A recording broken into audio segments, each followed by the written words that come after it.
కృపా పరిశుద్ధ దేవాలయం నిష్ఠీకరణ మీ అందరూ పేరు పేర్లు గుర్తుంచుకొని మేమందరం కూడా ప్రార్థన చేస్తున్నాం. మీరు కూడా ప్రార్థన చేయండి.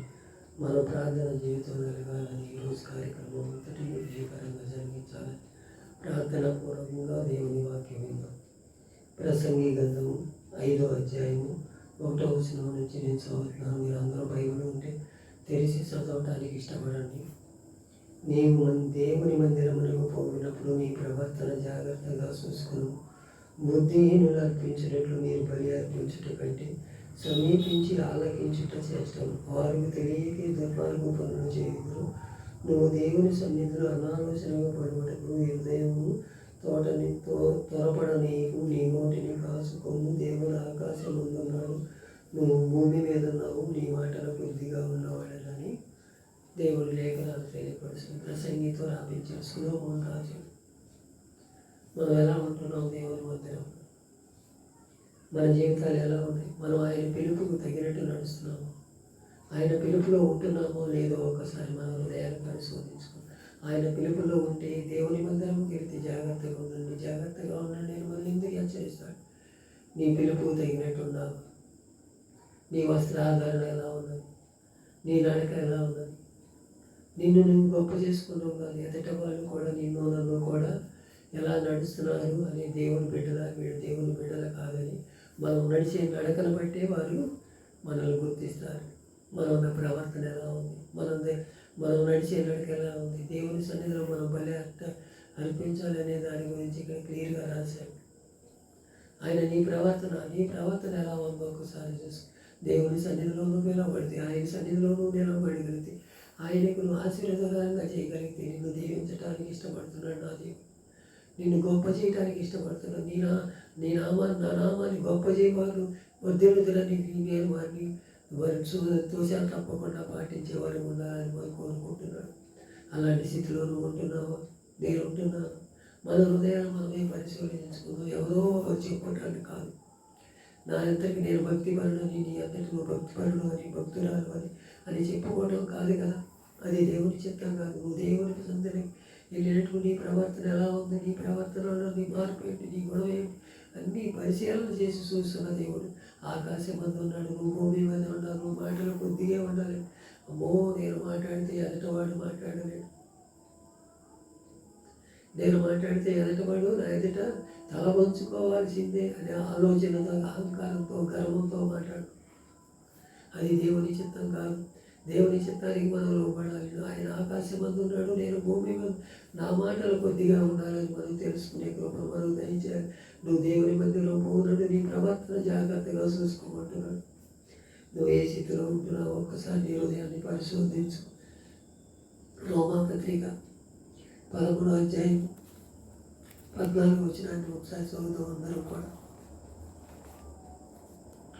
రోమాపత్రిక 13వ అధ్యాయం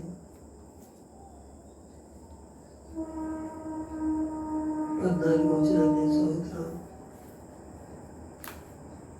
మెట్టుకు ప్రభు అయిన యేసుక్రీస్తు ధరించుకొని వారిని శరీర హింసలు నెరవేర్చుటకును శరీరం విషయమై ఆలోచన చేసుకొనకలని అంటున్నాడు. మనం శరీరించలే నెరవేర్చుకుంటున్న మంచి బట్టలు కట్టుకోవాలి, మంచి ప్రవర్తన ఉండాలి, ఎదుటి నేతగా అందంగా కనపడాలి. మన వస్త్రాలు ఎలా ఉన్నాయి, మనం ఎలా నడవాలనే దాని గురించి దేవుడు క్లియర్గా రాస్తున్నాడు. నువ్వు శరీరించలు నెరవేర్చుకుంటే దేవుని రాజ్యానికి చేరావు. దేవుని రాజ్యానికి చేరాలంటే నీ వస్త్రధారణ మార్చుకోవాలి, నీ కట్టు మార్చుకోవాలి, నీ నడకను మార్చుకోవాలి, నీ ప్రవర్తన మార్చుకోవాలి. అన్నీ దేవుని సన్నిధిలో కడుపై భక్తులు కూడుకుంటేనే ఆయన సన్నిధిలో మనం నిలబడటానికి, ఎంతైనా గొప్పవారు మనం తెలుసుకోవటానికి ఈ రాత్రికాల సమయంలో నీతో నాతో మాట్లాడుతున్న మాట. నువ్వు నెరవేర్చుటకు శరీర విషయమే ఆలోచన చేసుకోవాలని అంటున్నాడు. ఆత్మ విషయమే ఆలోచన చేయాలి. ఆత్మ ఎలా ఉంది? మన ఆత్మ దేవుని దగ్గరికి వెళ్తే ఎలా ఉంటుంది? మనం దేవుని సన్నిధిలో ఇక్కడ ఈ శరీరాన్ని విడిచిపెట్టి రేపు ఎప్పుడైనా సరే దేవుని సన్నిధికి వెళ్తే నీ ఆత్మను ఘోషించకుండా నువ్వు కాపాడుకోమని కోరుకుంటున్నాడు. ఇక్కడ తింటాం కాదు మనం చేయాల్సింది. మన ప్రవర్తన ఎలా ఉంది? అక్కడ కూడా అబ్రహామును మన అనుకోని పడ్డాడు. చక్కని పరిచయలేవు, బహుశా డబ్బు ఉండవాడేమో అబ్రాహాము మంటల్లో కాలిపోతూ నేను చేసిన తప్పు నా కుటుంబాన్ని రక్షించేవాడిని పంపిమని అక్కడ వేడుకుంటున్నాడు. నీ చిత్తం నా చిత్తం ఎలా ఉందో ఒకసారి ఉదయాన్ని పరిశోధించుకో. శరీరం నెరవేర్చుటకు శరీర విషయం ఆలోచన చేసుకోనక దేవుని సన్నిధిలో ఆత్మ విషయమే దేవుని సన్నిధిలో ఉండాలని కోరుకుందాం. అలాగే అదే రోమాపత్రిక 1:22 వారి అవివేక హృదయములంట అంధకారమైనట్టు తాము జ్ఞానమని చెప్పుకోసం బుద్ధిహీనులైనట్టు.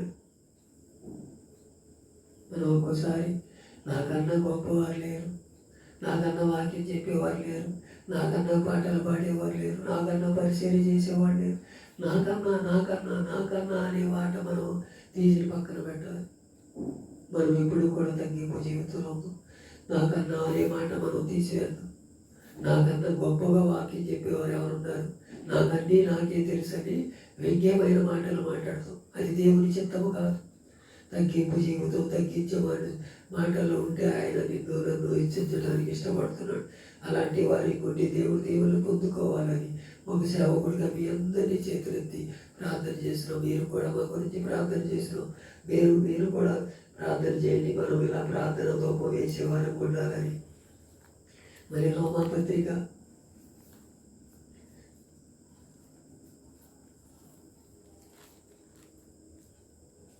12 ఒకసారి మరి ఇప్పుడు రోమా 12 ఒకసారి చదువుకుందాం. 12 9 చదువు. నీ ప్రేమను నిష్కటమైనది ఉండవలను, చెడ్డవ దానిని అసహించుకొని మంచిదాన్ని ఎత్తుకొని సహోదరుల ప్రేమ విషయంలో ఒకరు అనురాగమైతులై ఘనత విషయమై ఒకరినొకరు గొప్పగా ఎంచుకొనుకుని ఆసక్తి విషయంలో మంజులు కాక ఆత్మయందు తీవ్రత గలవారే ప్రభువుని సేవించుడి అంటున్నాడు. ఇక్కడ చెడ్డదాన్ని సహించుకోవాలంటే అసలు మనం చెడ్డదాన్ని ఆలోచించాలి. మనం దాని గురించే దాన్ని పాపులాడతాం. అది మంచిగా చేయడాన్ని ఆలోచించు. దేవుని సన్నిధిలో మనం కనిపెట్టుకొని ప్రార్థన చేయి. మన ప్రార్థన మన జీవితాలకు ఆశీర్వాదకరంగా ఉంటుందని దేవుడు చెబుతున్నాడు. మనం అలాగో చేయం. మన జీవితాలు మార్చుకోలేము. దేవుని సన్నిధిలో నీ ప్రవర్తన చూసుకోండి.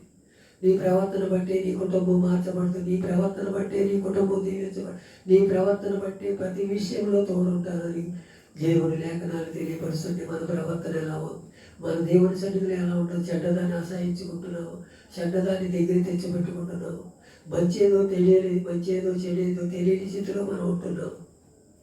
అన్నీ నాకే తెలుసు, ఇది చేయి దేవుడు ఎదుట మేము ఒప్పుకోకపోతే ఏమైంది అని అహంకారమైన మాటలతో మనం ఉండకూడదని దేవుడు హెచ్చరిస్తున్నాడు. నిన్నురని ఒకరికొకరంటే అనురాగయుతులో ఉండాలంట, ఒకరికొకరు మేలైన మార్గంలో నడిపించాలంట.